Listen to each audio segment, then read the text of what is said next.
आज मैं जिस सच्ची घटना के बारे में आप सभी को बताने वाला हूँ वो हाल में ही दिल्ली के बुराड़ी नामक जगह पे घटित हुई। एक जॉइंट फैमिली जिसमें 11 सदस्य थे, उन सब ने एक साथ 1 जुलाई को सुसाइड कर लिया। 10 लोगों ने अपने घर के हॉलवे में फांसी लगाकर खुद की जान ली थी और एक इंसान को स्ट्रैंगल करके मारा गया था। मैं इस केस की न्यूज़ को तकरीबन 5 दिन से फॉलो कर रहा हूँ और मैंने उन सारी वेबसाइट्स के आर्टिकल्स को पढ़ रखी है जिस पे इस केस से रिलेटेड कुछ भी इन्फॉर्मेशन हो। तो आज इस वीडियो में मैं आपको बुराड़ी मास मर्डर की बहुत ही डिटेल्ड में जानकारी दूंगा ताकि आप भी समझ सके कि आखिर क्यों इन लोगों ने एक साथ अपनी जान ले ली। वीडियो शुरू करने से पहले मैं एक हार्टफेल्ट कॉन्डोलेंसेस इस मास सुसाइड के विक्टिम्स को देना चाहूँगा और मेरी ईश्वर से यही दुआ होगी कि उनकी आत्मा को शांति मिले।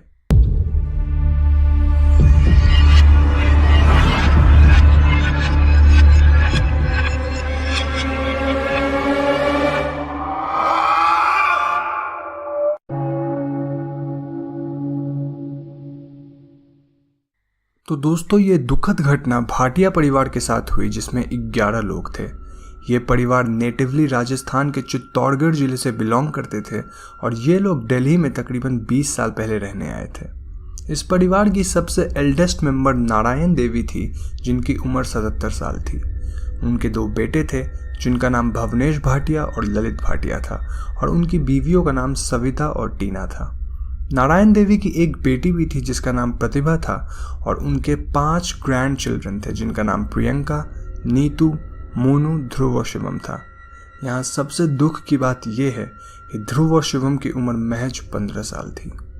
तो ये घटना 1 जुलाई की सुबह सामने आई जब भावेश भाटिया ने अपने किराने की दुकान को सही वक्त पे नहीं खोला। उनके घर के नीचे जस्ट एक नया दूध का शॉप शुरू हुआ था और वहां कस्टमर्स की लाइन लग गई, फिर भी उनके दूध का शॉप नहीं खुला। इन बातों पे पड़ोसियों की नज़र गई और वो भाटियास के घर के अंदर उनका हाल समाचार पूछने गए। यहाँ हैरान करने वाली बात ये थी कि उनके घर का मुख्य द्वार खुला हुआ था। तो जैसे ही भाटियास के पड़ोसी उनके घर के अंदर जाते हैं, उन्हें वहाँ पूरे परिवार की लाश दिखती है जहाँ 10 लोगों ने खुद को फांसी लगा ली थी और नारायण देवी वॉज स्ट्रैंगल्ड टू डेथ। इस सीन को देखते ही सभी लोग एकदम से चौंक गए और उन्होंने फौरन पुलिस को इस इंसिडेंट स्पॉट पे बुलाया। शुरू की छानबीन में ऐसा लग रहा था मानो किसी चोर या डकैत ने इस पूरे परिवार का कत्ल कर दिया है, लेकिन भाटियास के घर में रखा हुआ एक भी सामान या पैसा गायब नहीं था। यहाँ एक और अजीब बात यह थी कि इस परिवार का कुत्ता जिंदा था और अगर रात को किसी गैर इंसान ने इन्हें मारा होता तो कुत्ता जरूर से भौंकता। खैर, पुलिस ने इस घर की और भी तलाशी ली और तब इनके हाथ लगी एक ऐसी चीज जिससे इस केस ने एक नया मोड़ लिया। इस घर में पुलिस को कई डायरीज मिली जिसमें कुछ अजीब से रिचुअल्स लिखे हुए थे। इन रिचुअल्स को डिफरेंट हैंड राइटिंग्स में लिखा गया था विच प्रूव्स कि घर के कई लोग इन डायरीज में एंट्रीज कर रहे थे। इन डायरीज में लिखा था कि कैसे एक इंसान अपनी आंख और मुंह को बंद करके डर के ऊपर जीत पा सकता है और इससे उन्हें मुक्ति मिल जाएगी।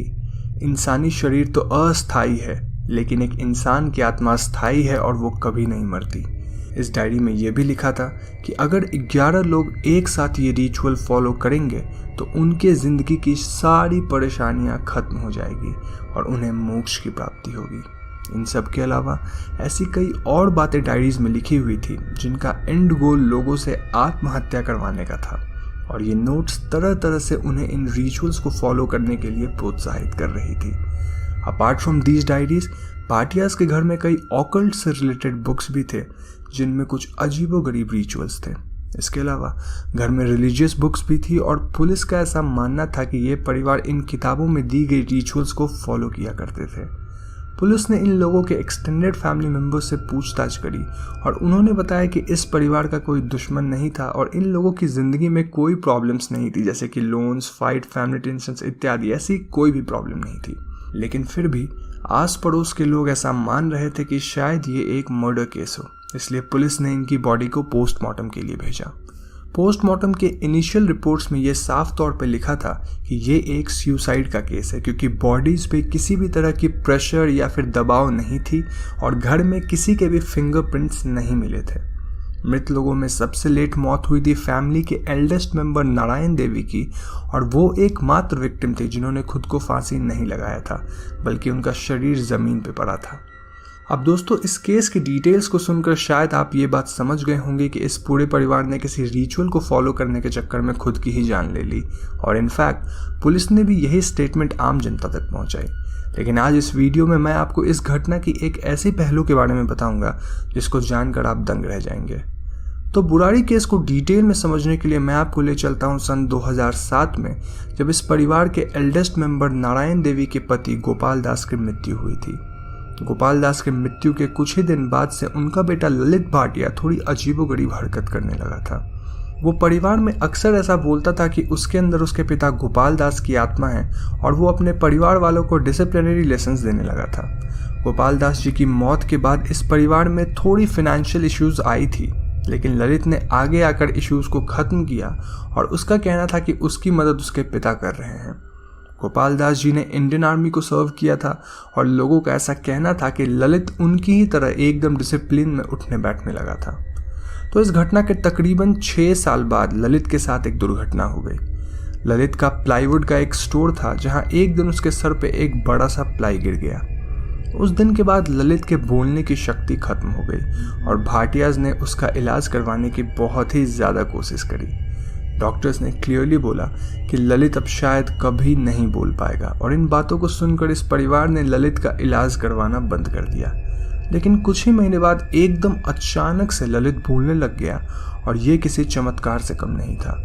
ललित ने अपने परिवार वालों को बताया कि पिछली रात उसके सपने में गोपाल दास जी आए थे, और उन्होंने उसकी आवाज़ ठीक कर दी। अब दोस्तों, ये बात तो मुझे सुनकर एकदम ही झूठ लग रही है। एनीवेज, दिन बीतते गए और ललित कुछ अजीबोगरीब बातें घर में करता था, और लोग उसकी बातों को मानने भी लगे थे। वो अपने परिवार के सभी सदस्य को रोज़ सुबह एकदम सीधा खड़ा होने बोलता था, और उसका मानना था कि ऐसा करने से एक इंसान की मेंटल स्ट्रेंथ बढ़ती है। जब ललित की बहन प्रियंका की शादी नहीं हो रही थी, तो उसने अपने परिवार को एक केले के पेड़ की पूजा करने बोला, और सरप्राइजिंगली पूजा करते ही उसकी एंगेजमेंट एक नोएडा में रह रहे लड़के से हो गई। ललित ने अपने घर में 11 पाइप्स लगवाए, जो कि घर के दीवार से बाहर निकलते थे, और घर के बनाने वाले कॉन्ट्रैक्टर का कहना था कि ललित ने उसे ऐसा कंस्ट्रक्शन करने को ये बोलकर मनाया कि घर के अंदर वेंटिलेशन अच्छी होगी। घर के आयरन गेट में भी 11 रॉड्स थे, और इस परिवार में भी ठीक 11 लोग। You think it's coincidence? I think not. तो अब जबकि ललित ने इस परिवार को इतने संकटों से बाहर निकाला था, इस परिवार के सभी लोग उसकी बातों को आंख मूंद कर मानने लगे थे। तो अब ललित ने एक बहुत ही बड़ा गेम खेला, और वो अपनी बीवी टीना के साथ मिलकर घर के लोगों को इस बात के लिए कन्विंस करने लगा कि अगर वो लोग एक सेक्रेड रिचुअल फॉलो करेंगे तो उनकी मुलाकात गोपाल दास जी से हो जाएगी, और गोपाल दास जी उन सब की मुश्किलों को दूर करके उन्हें मोक्ष दिलाएंगे। इस रिचुअल में इन सभी को अपनी आंखों को ढकना होगा ताकि उन्हें कोई नहीं दिखे। फिर उन्हें अपने मुंह के अंदर एक कपड़ा डालना होगा ताकि उनके चिल्लाने की आवाज़ भी नहीं आए। इसके बाद इन्हें खुद उन 11 पाइप से रस्सी और साड़ी की चुन्नी की मदद से लटक कर फांसी लगानी होगी। अब चूंकि नारायण देवी बहुत ही बूढ़ी थी और खड़ी नहीं हो सकती थी, वो ज़मीन पे लेट सकती हैं, और इसलिए she was the only one जो फांसी लगाकर लटक नहीं रही थी। सबको अपने मन में एक ही बात सोचनी होगी, और ये रिचुअल सभी लोग रात के 12 से 1 के बीच में करेंगे। रिचुअल से पहले वो लोग एक किसी तरह का हवन करेंगे, और ये रिचुअल आइदर थर्सडे और संडे को करी जाएगी।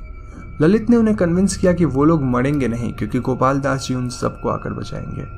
उन्हें ऐसा लग सकता है कि ज़मीन और आसमान हिल रही है, उनका सर फट रहा है, लेकिन घबराने की कोई बात नहीं, क्योंकि गोपाल दास जी आकर उन सबको बचाएंगे।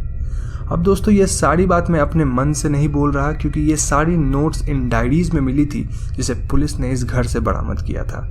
तो उस रात 12 से 1 बजे के बीच में ये लोग घर के बाहर से स्टूल्स लेकर घर के अंदर आए, जिस पे चढ़कर वो लोग खुद को फांसी लगा सके। इस स्टूल लाने वाले सीन को सीसीटीवी फुटेज में भी कैप्चर किया गया है, क्योंकि स्टूल्स घर के बाहर था और घर के बाहर सीसीटीवी कैमरा लगी हुई थी।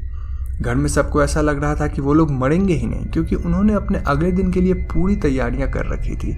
फ्रिज में चना फूलने के लिए रखा गया था, रात को कुछ चपातीज होम डिलीवरी करवाई गई थी, प्रियंका ने अपने कपड़े लॉन्ड्री के लिए दिए थे, और बच्चों ने अगले दिन के लिए क्रिकेट मैच भी प्लान कर रखा था। मतलब कि ललित ने उन्हें कन्विंस कर लिया था कि यह बस एक रिचुअल है, और इसे करने के बाद उन सबको मोक्ष प्राप्ति होगी। अब जैसे ही वो सभी रात को रिचुअल के लिए रेडी हुए, ललित और उसकी बीवी टीना ने उन सब के पैर भी बांध दिए। फिर उन्होंने वही सब फॉलो किया जो उन्हें ललित ने सिखाया था, और इस तरह इस पूरे परिवार ने मास सुसाइड कर ली। ललित और टीना ने भी खुद को सेम तरीके से फांसी लगाया और इस परिवार के 11 लोग एक ही रात में अपनी जान गंवा दिए। अब दोस्तों, ये एक एजुकेटेड परिवार थी, क्योंकि इस परिवार में एक इंजीनियर था और भवनेश की बड़ी बेटी फॉरेंसिक्स में मास्टर्स डिग्री के लिए पढ़ाई कर रही थी। मतलब कि इनको उल्लू बनाकर आत्महत्या करवाना इतना आसान नहीं था। इसके अलावा घर में 2 15 साल के बच्चे थे और उनको आत्महत्या के लिए कन्विंस करना भी इतना आसान नहीं था। तो आखिर ये सब कैसे हुआ और आखिर क्यों ललित ने अपने ही परिवार को आत्महत्या करने पे मजबूर किया? इन सवालों का 2 एक्सप्लेनेशन मेरे पास है। पहला साइंटिफिक और दूसरा सुपरनैचुरल। साइंटिफिक एक्सप्लेनेशन ये कहता है कि ललित वॉज साइकोलॉजिकली इल और भाटिया जिस बात को समझ नहीं पाए कि ललित दिमागी तौर पे अनस्टेबल है। इस सिचुएशन को हम शेयर्ड साइकोटिक डिसऑर्डर कहते हैं, जहां एक इंसान साइकोलॉजिकली बीमार होता है और बाकी लोग उसको ठीक करने के बजाय उसकी ही बातों को मानने लगते हैं। अब कोइंसिडेंशियली ललित की आवाज़ वापस आई और उसने कुछ ऐसे कारनामे किए कि लोग उस पर भरोसा करने लगे और उसने सबको कन्विंस करके सुसाइड करवा दिया। अब चूंकि ये परिवार काफ़ी रिलीजियस थी, उन्होंने ललित की बातों को आसानी से मान लिया और यही वजह है कि उन सब ने मास सुसाइड कर ली। कई लोग तो ये भी मान रहे हैं कि इस पूरे केस में एक तांत्रिक का हाथ भी था जो इस परिवार के काफ़ी क्लोज था, लेकिन इस बात की अब तक पुष्टि नहीं हुई है। तो अब हम चलते हैं सुपरनैचुरल एक्सप्लेनेशन पे। मेरा मानना है कि ललित को कभी उसके पिता दिखे ही नहीं थे, बल्कि वो किसी तरह की सैटानिक रिचुअल कर रहा था। अब अगर आप मेरे चैनल को काफ़ी दिन से देख रहे हैं तो आपको ये बात पता होगी कि हर सैटानिक रिचुअल में सैक्रिफाइसेस भी होती है। वो अपने घर पे लोगों को झूठ बोलता रहा और वो रिचुअल्स को फॉलो करता रहा। नंबर 11 से ऑब्सेशन, दीवारों और बोर्ड्स पे मंत्र लिखना, हवन करवाना, ऑकल्ट पार्टिसिपेशन और ना जाने ऐसे कई रिचुअल्स ललित ने अपने परिवार से करवाए थे। फिर जब बारी आई ऑफरिंग्स की तो उसने खुद के समेत अपने पूरे परिवार से ही सुसाइड करवा डाला ताकि वो उन सब के सोल को उस शैतान को ऑफर कर सके। कोई भी रिलीजियस थॉट्स या कोई भी पॉजिटिव एनर्जी हमें कभी खुद की जान लेने के लिए प्रोत्साहित नहीं कर सकती है। ये काम हमेशा किसी नेगेटिव एनर्जी का होता है और यही एक खास वजह है कि किसी ने भी सुसाइड को अपोज नहीं किया, क्योंकि वो लोग भी किसी तरह से उस नेगेटिव एनर्जी के चंगुल में फंस गए थे। अब वजह चाहे साइंटिफिक हो या चाहे सुपरनैचुरल हो, यहाँ हमें एक बात सीखने को मिलती है कि इट डजंट मैटर आपकी ज़िंदगी में कितनी भी परेशानी आ जाए, आप हमेशा सही रास्ता चुनो और सही कदम उठाओ, because dying isn't a solution to any of your problems. तो दोस्तों, आज की वीडियो में बस इतना ही। मेरा आज का सवाल आप सबसे है कि आपको क्या लगता है, क्यों करे इस परिवार ने मास सुसाइड? आप अपने जवाब हमें कमेंट्स में बताएं और अगर आपके पास इस केस से रिलेटेड और भी कुछ फैक्ट्स है तो वो भी हमें कमेंट्स में ही बताएं। जाने से पहले मैं एक बार फिर से दुआ करूंगा कि इन 11 लोगों की आत्मा जहां कहीं भी हो उन्हें शांति ज़रूर मिले। पीस।